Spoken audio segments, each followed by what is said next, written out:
Aula de Direito da Criança e do Adolescente, e a dica de hoje é o confrontar da doutrina da situação irregular com a doutrina da proteção integral. O que muda com relação aos direitos de crianças e adolescentes? Vamos lá trabalhar essa dica?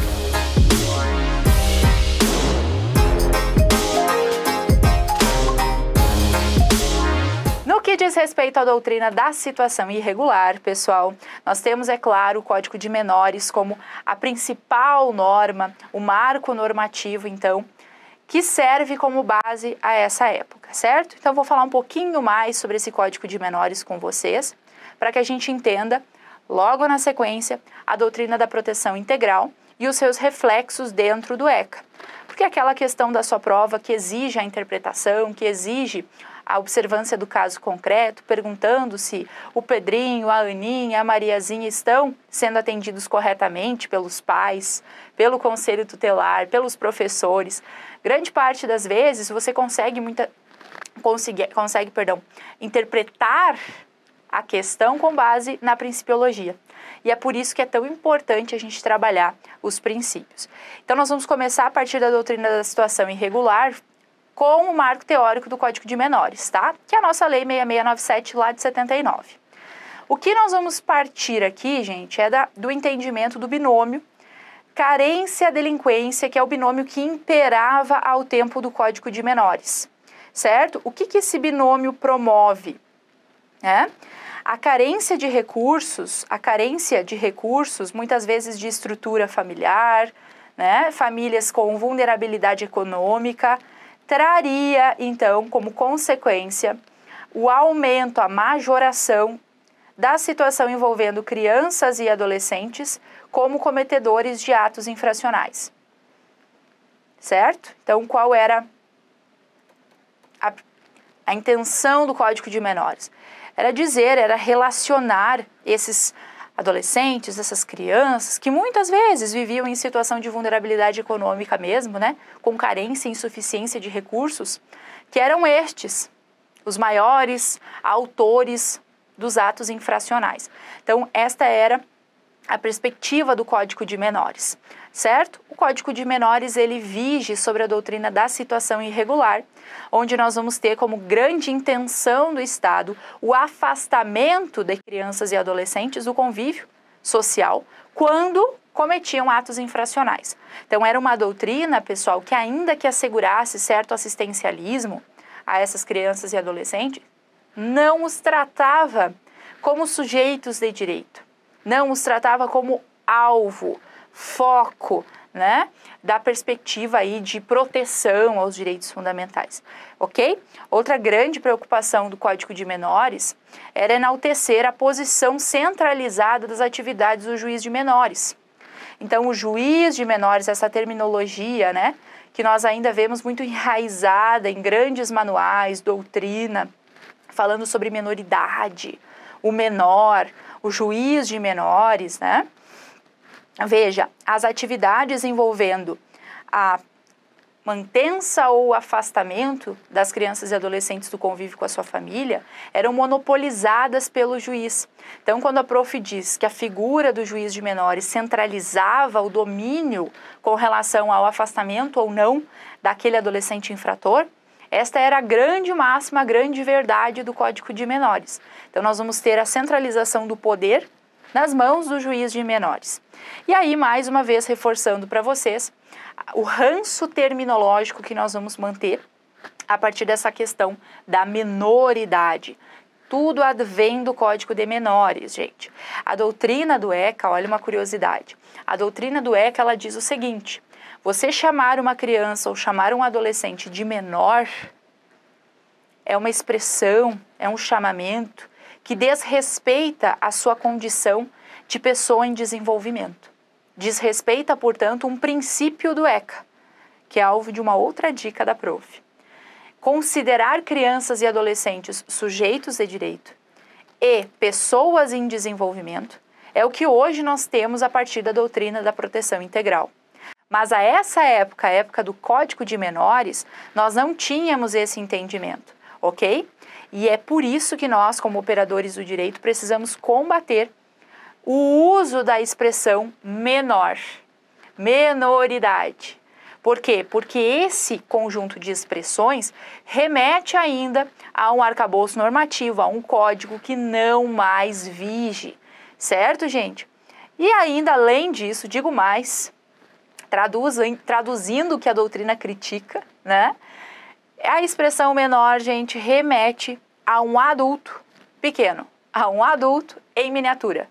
O que isso significa? Significa que não estamos levando em consideração todas as especificidades do estágio de desenvolvimento de uma criança ou de um adolescente. Quando você usa a expressão menor, você está levando em consideração que se trata de uma pessoa humana, um ser humano pequeno, né? Que tem, então, o igual tratamento com relação aos demais seres, né? Com mais de 18 anos. Então, veja o equívoco aqui. E isso nós vamos debater, vamos observar a partir da doutrina da proteção integral, que é assunto do nosso próximo slide, que está aqui. A doutrina da proteção integral, gente, tem como marco inicial a CRBF, a nossa Constituição da República Federativa do Brasil, né? Aqui ficou trocadinha, a prof já vai retificar, ó. CRFB, né? Federativa do Brasil.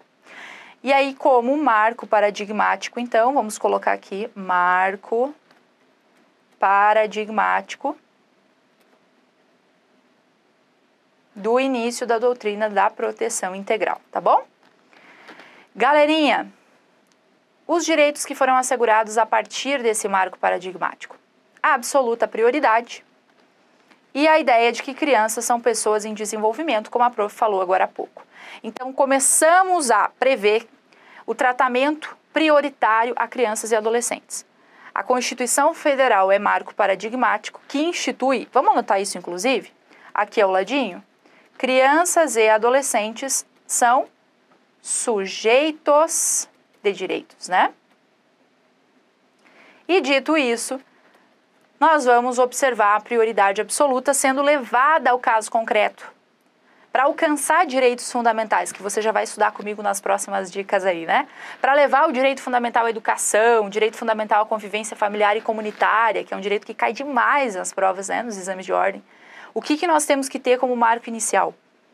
O direito ao atendimento prioritário, políticas públicas sendo alcançadas com prioridade, recursos alcançados com prioridade. Então, esse é um princípio extremamente relevante. E ao lado dele, a consideração de que crianças e adolescentes são pessoas em desenvolvimento. Então, olhar para aquela criança, olhar para aquele adolescente e para a sua fase de desenvolvimento e não considerá-lo um adulto em miniatura, tá bom? Depois, gente, o ECA ele vai concretizar um princípio constitucional e uma previsão constitucional muito importante, assentada nessa questãozinha das políticas públicas, que é o princípio da municipalização. Esse princípio, por vezes, acaba sendo negligenciado, então eu gosto de levantar ele por aqui. Sabe por quê? Porque você vai estudar comigo um dos temas também mais cobrados no exame de ordem, que é o conselho tutelar. E quando nós estudamos os conselheiros tutelares, nas suas posições, no que esses caras fazem, né? O princípio da municipalização, ele está sempre como pano de fundo. Todos os direitos e todas as garantias asseguradas a crianças e adolescentes precisam chegar, e aí a prof sempre fala em aula, né? Como se fossem um grande funil, até o último dos municípios mais remoto e mais piquititinho dos municípios do nosso país. Isso significa dizer que o Estado deve fornecer ferramentas para alcançar direitos e garantias a todas as crianças e adolescentes, do Oiapoque ao Chuí. Certo? E aí eu trouxe para vocês, para finalizar essa dica sobre esse momento de transição da doutrina da situação irregular para a doutrina da proteção integral, um quadrinho resumo a respeito de quais reflexos nós podemos observar, então, nesse período de trânsito. Vamos olhar o quadrinho? Olha só, gente, a transição paradigmática, então, dentro do aspecto do que veio a ser alterado de um código para o ECA, né? O Código de Menores para o ECA. Então, do ponto de vista doutrinário, nós temos a situação irregular como marco, partindo-se para a situação da proteção integral. Crianças e adolescentes serão protegidas em todas as suas esferas de desenvolvimento. Nós vamos falar ainda mais sobre a proteção integral quando abrirmos o ECA no seu artigo 1º, que é artigo que já fala.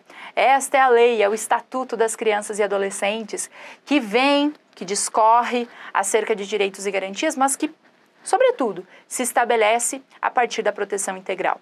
E aí eu vou puxar com vocês o artigo 3º, onde eu vou falar o que é proteção integral do ponto de vista prático, né? Que é o fornecimento, a garantia dos direitos fundamentais em todas as esferas de desenvolvimento.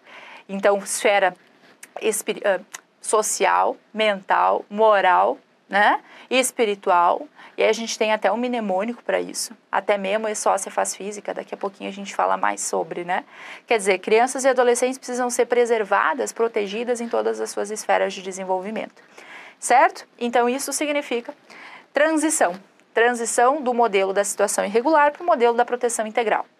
O caráter, gente, antes filantrópico passa a ser política pública. A grande preocupação aqui, ó, é em enaltecer, em fomentar o prover de políticas públicas e alcançar de direitos mesmo. Como eu falei para vocês, né? Já podemos até puxar aqui uma setinha, ó, para todo o território brasileiro, né? E daí, gente, fundamento assistencialista passa a ser com um fundamento central, né? O direito subjetivo, a análise de quem é o meu sujeito, crianças e adolescentes, por isso do princípio do peculiar estágio de desenvolvimento, né? A centralidade sai do judiciário e nós vamos ter a grande preocupação em alcançar toda a territorialidade. União e estados, com relação à competência executória, também perdem espaço para a municipalidade. Saímos de um poder decisório centralizador para o participativo. Saímos de um aspecto institucional estatal para uma congestão da sociedade civil. Todos nós somos chamados a garantir, a denunciar, a ser parte desse prover de direitos de crianças e adolescentes. A organização piramidal larga a mão e deixa espaço para a organização em rede.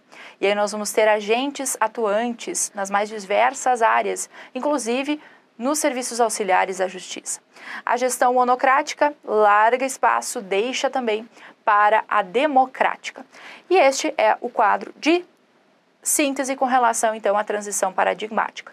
Falo mais uma vez, gente, nós vamos observar a doutrina da proteção integral sendo ratificada junto ao texto do 8069, né, da nossa querida norma-mãe, o nosso estatuto, o ECA. Nós vamos abrir o artigo 1º, o artigo 3º e também durante todos os artigos falando sobre direitos fundamentais, medidas protetivas, a atuação dos conselheiros. O pano de fundo será sempre a proteção integral. Isso você vai verificar. E é muito importante que assim faça para conseguir resolver a questão da FGV, que vem com uma narrativa de um caso prático. E aí você interpreta, sempre em benefício e em observância, a doutrina da proteção integral, resguardando todas as esferas de desenvolvimento de crianças e adolescentes. E essa foi a nossa dica, então, com relação à transição das doutrinas, a transição paradigmática da situação irregular para a proteção integral de crianças e adolescentes.